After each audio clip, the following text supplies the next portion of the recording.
देखिए, मेरी पार्टी अपना दल जातीय जनगणना की पक्षधर है। साफ तौर से, स्पष्ट तौर से पार्टी का ये पक्ष है। लेकिन फिलहाल हमारी सरकार ने इस संबंध में अभी कोई घोषणा नहीं की है। निश्चित रूप से इस संबंध में जो मंथन हो रहा होगा वो बहुत जल्द। मैडम, हिंदुत्व की जो बात चल रही है, हिंदुत्व की बात चल रही है, हमारा एजेंडा सामाजिक न्याय है, हम उसी की बात नहीं मैडम, ये तो एक रहोगे नेक रहोगे, आपको पिछड़ी की राजनीति करनी है। उसी भारतीय जनता पार्टी में आप शामिल हैं। उनने हिंदुत्व की बात की है और आपको पिछड़ी की राजनीति, आप हिंदुत्व की राजनीति करना चाहेंगी या पिछड़ों की? एक मिनट हो गई आपकी बात। अपना दल एनडीए गठबंधन का एक घटक है। हर घटक दल की अपनी एक विचारधारा होती है। हमारी पार्टी अपना दल अपने गठन के समय से सामाजिक न्याय की विचारधारा को लेकर संघर्ष कर रही है। प्रधानमंत्री नरेंद्र मोदी जी के नेतृत्व में सामाजिक न्याय से जुड़े हुए एक नहीं अनेक फैसले किए गए हैं और सामाजिक न्याय के एजेंडा पर हम एनडीए में शामिल हैं। जहां तक विषय संभल की घटना का है, मैं मेरी पार्टी अपना दल की ओर से संभल की जनता से ये अपील करना चाहूँगी कि वो शांति बनाकर रखें और इस संबंध में किसी भी पक्ष को किसी के भी बहकावे में या भड़काने में आने की ज़रूरत नहीं है। ये पूरा मामला अदालत की निगरानी में है। माननीय उच्चतम न्यायालय ने इस संबंध में एक न्यायिक आयोग का गठन किया है। आयोग पहुंचा है। आयोग अपनी जांच, अपनी तफ्तीश कर रहा है। उसकी रिपोर्ट आएगी।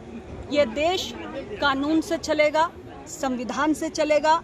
सभी पक्ष धैर्य का परिचय दें और अपना दल स्पष्ट रूप से ये कहता है कि जांच की जो भी रिपोर्ट आएगी, आयोग की जो भी फाइंडिंग्स आएंगी, जो भी दोषी है उसे बख्शा नहीं जाना चाहिए। मैडम, आपके पॉलिटिकल एजेंडे में सामान्य वर्ग का क्या रोल है? क्या कहेंगी? आपके पॉलिटिकल एजेंडे में सामान्य वर्ग का क्या रोल है? वो भी चल रही है। मैंने अपना बात रख दी और मुझे लगता है बहुत स्पष्ट रूप से। अब संभल के बाद अजमेर शरीफ की बात चल रही है सर्वे को लेकर। मैडम, भर्ती की सफलता के बाद नहीं तो 40 करोड़ के देश में कौन क्या कह रहा है? हर किसी की बात। आपके एजेंडे को लेकर के कोई है? एजेंडे में सामान्य वर्ग का क्या रोल है?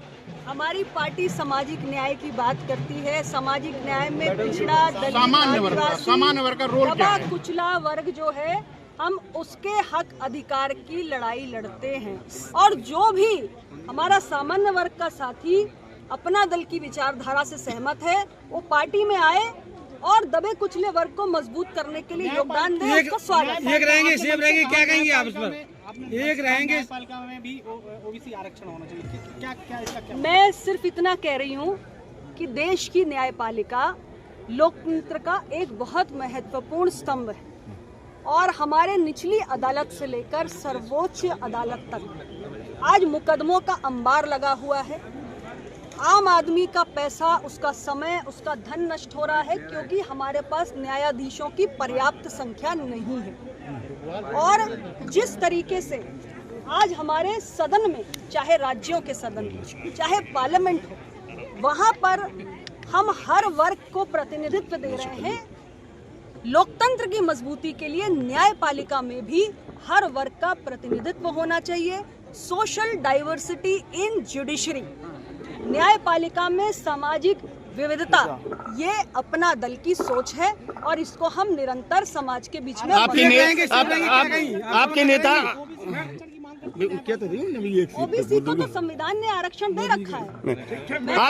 मैडम, आपके नेता 2027 में आपको मुख्यमंत्री देखना चाहते हैं, इस बारे में आप क्या? देखिए, कार्यकर्ता है। कार्यकर्ता अपने नेता को अपनी पार्टियों पर, ऊंचाइयों पर देखना चाहता है। हर पार्टी का कार्यकर्ता, किसी भी दल का कार्यकर्ता या समर्थक अपनी पार्टी या अपने नेता को ऊंचाइयों पर देखना चाहता है। ये तो कार्यकर्ताओं की स्वाभाविक भावना होती है। जिस दल के पास जाएंगे उस दल के कार्यकर्ता आप क्या कहेंगे इसमें?